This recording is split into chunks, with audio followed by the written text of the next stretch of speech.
सांसों में छिपे हैं जीवन के रहस्य। भाई और बहन, सांसों में जीवन का रहस्य छुपा है। इसी के बारे में हम आज चर्चा करेंगे।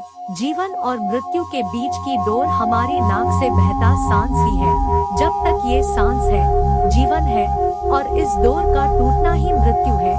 क्योंकि इस सांस में जीवन है, इसलिए ये सांस अपने आप में अनेक रहस्य छिपाए हुए होती है।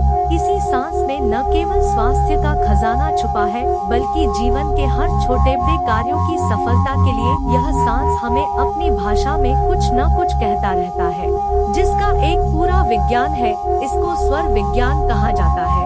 इस विज्ञान के आधार से नाक में दोनों छिद्र में बहता श्वास स्वर कहलाता है।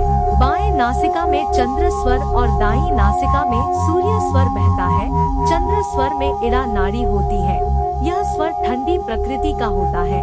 जब सांस इससे आता जाता है, तब शरीर में ठंडकपन आती है। यह स्वर हमारे दाएं मस्तिष्क को सक्रिय बनाता है, जबकि सूर्य स्वर में पिंगला नाड़ी होती है। यह स्वर गर्म प्रकृति का होता है। जब सांस दाएं से आता जाता है, तब शरीर में गर्मी आती है। यह स्वर बाएं मस्तिष्क को सक्रिय बनता है। सुबह उठने के बाद से लगभग 2.5 घड़ी यानी 1 घंटे तक एक स्वर चलता है, और फिर यह स्वर शरीर की आवश्यकता के अनुसार अपने आप बदल जाता है, और जो सांस अभी बाईं नाक से आ रही थी वो दाएं से बहने लगती है। ये स्वर परिवर्तन बड़ी बारीकी से होता है, व्यक्ति को इसका एहसास तक नहीं हो पाता। जब स्वर बदलता है, तब कुछ देर के लिए ऊर्जा मस्तिष्क के मध्य भाग में बहने लगती है। उस समय ऐसा लगता है कि मानो दोनों स्वर चल रहे हों। इस स्वर परिवर्तन के समय एक तीसरी नाड़ी चलने लगती है, जिसको सुषुम्ना कहते हैं। यह नाड़ी आध्यात्मिक दृष्टि से बड़ी महत्वपूर्ण होती है। यह मध्य नाड़ी चक्रों में बहती ऊर्जा को ऊर्ध्वगामी कराती है। यह स्वर कुछ समय लगभग 3 से 4 मिनट के लिए ही होता है। जब यह स्वर चलता है, तब व्यक्ति में हल्कापन व मन की शांति का अनुभव होने लगता है। ध्यान में बैठने और पहाड़ों पर सुषुम्ना ज्यादा चलती है। ऐसे ही किसी महापुरुष के सामने आने या मंदिर और धार्मिक स्थान में जाते ही सुषुम्ना खुल जाती। यह शास्त्र एक ज्योतिष शास्त्र के साथ साथ जीवन जीने के सभी पहलू को सिखाता है। तन और मन की चिकित्सा भी इसी के आधार पर की जाती थी।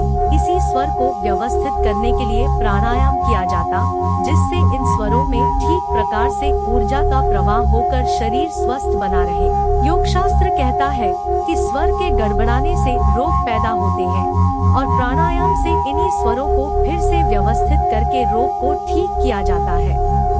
स्वर शास्त्र बताता है कि किस स्वर के चलने पर क्या करें और क्या न करें। जैसे बाएं स्वर के चलने पर सौम्य तथा स्थिर कर्म करने चाहिए, और दाएं स्वर के चलने पर शारीरिक परिश्रम के कार्य करने चाहिए, तो थकान नहीं होगी। सुषुम्ना के चलने के समय ध्यान, भक्ति, स्वाध्याय में रहना चाहिए, क्योंकि सुषुम्ना के चलने पर अन्य कोई और कार्य सिद्ध नहीं होता।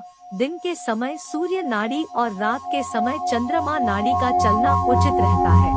शास्त्र कहता है, जिससे बात कर रहे हो उसी नासारंध्र की तरफ उस व्यक्ति को रखकर बात करे तो सफलता मिलती है।